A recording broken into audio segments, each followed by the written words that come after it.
I remember as a little kid, like maybe 10 years old, maybe 12, what is that bicycle painted on the wall? It was like something that it's not an answer, it's like just another question, but a good question. What is that there? What is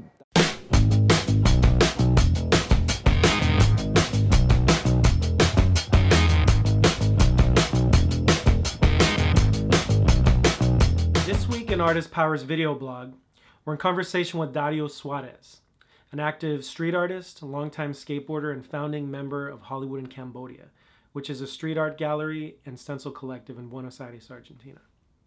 We're also going to hear from world-renowned linguist, author, and political dissident, Professor Noam Chomsky. Our focus is on the role of the art and the artist during a time of crisis. We're going to get two different perspectives. One is from a person who actually lived through one of history's darkest periods, and the other is from a man who devotes his entire life to putting the pieces together to understand the context, why it happened, and what it all means.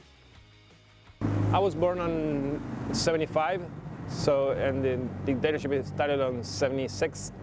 So my very first years were like, I mean, when it ended, I was 8 years old. But before that, I saw a war. I saw the people. I was like 7, 8 years old, and I saw the people like really scared, afraid to do things. It was part of a huge plague of repression that began in the early 60s with the overthrow of the military regime in Brazil and swept through the continent. The Chilean case was one of the worst, but not the worst. The Argentine military coup a couple of years later was even worse. The militaries like took one teacher in Rosario. He used to go to the school every day with the same bike, living in the same place. Everybody knew that that was like teacher something's bike. The government had been overthrown with a military coup, and a dictatorship was instituted, which tortured 700,000 people, and horrible tortures, and devastated the society. The military came, took that guy, and this bike stayed there for like weeks, and no one took it because everybody knew it was like his bike, but everybody knew that the military took him. Established a major terror center, Operation Condor, which then went around assassinating people all over the world, overthrowing governments and so on.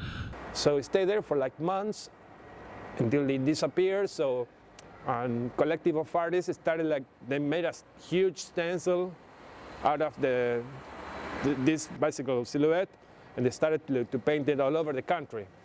That was like, see, the very first time I saw like a nice stencil, it was awesome.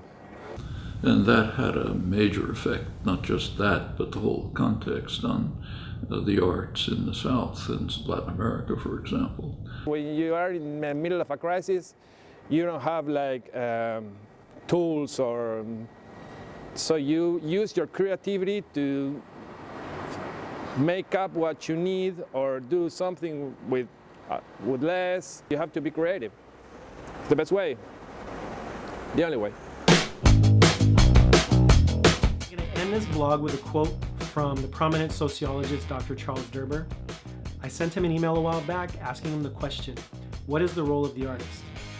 And this is what he had to say in response. He says, and I quote, "Repressive regimes seek to silence artists because free artistic expression tends to be inherently subversive, questioning the hierarchies and values of power-driven societies. Most social movements rely on the arts as a powerful vehicle for expressing dissent and resistance, as well as helping articulate new visions of society." With that, I thank you for following me on my journey. I thank you for following the blog, and stay tuned for the next one.